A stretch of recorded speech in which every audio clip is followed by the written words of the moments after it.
Friends, আশা করছি সবাই ভালো আছো। আজকে একটা নতুন ব্লগ নিয়ে তোমাদের সামনে আবার হাজির হয়ে গেছি।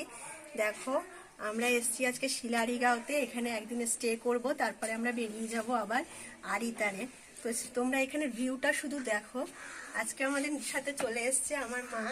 তো আমার মা আছে, আমার মেয়ে আছে, আমার হাজব্যান্ড আছে, আর সাথে আমাদের হাজব্যান্ডের অফিস কলিগ আছে। তো তারা একটু ফ্রেশ হচ্ছে। তো আমরা ফ্রেশ হয়ে একটু চা খেয়ে বেরিয়ে পড়েছি তোমাদের সাথে ভিডিও করতে। দেখো ভিউটা তোমরা শুধু একটু দেখো চারিদিকে। আর এখানে সামনে দেখতে পাচ্ছ সন্ধ্যাবেলা হলে বারবিকিউ হয় এখানে। তোমরা দেখতেই পাচ্ছ চারিদিকটা কুয়াশায় কতটা একটু ধোয়া ধোয়া মতন হয়ে আছে। তো আমার মেয়েকে দেখে আমাদের দেখে বুঝতেই পারছো কিরকম ঠান্ডা এখানে। শীতকাল তো কলকাতাতেই ঠান্ডা থাকে, তো এখানে তো আরো বেশি ঠান্ডা, তোমরা বুঝতেই পারছো। আর চারিদিকটা এত অসাধারণ দেখতে, তোমরা দেখো।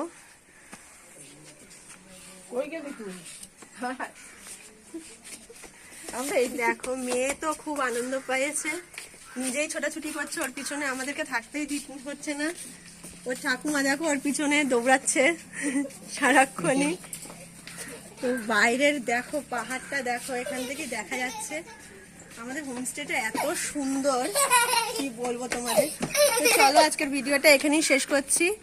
আবার একটা নতুন ব্লগ নিয়ে তোমাদের সামনে হাজির হয়ে যাব। টাটা, ভালো থেকো, সুস্থ থাকো।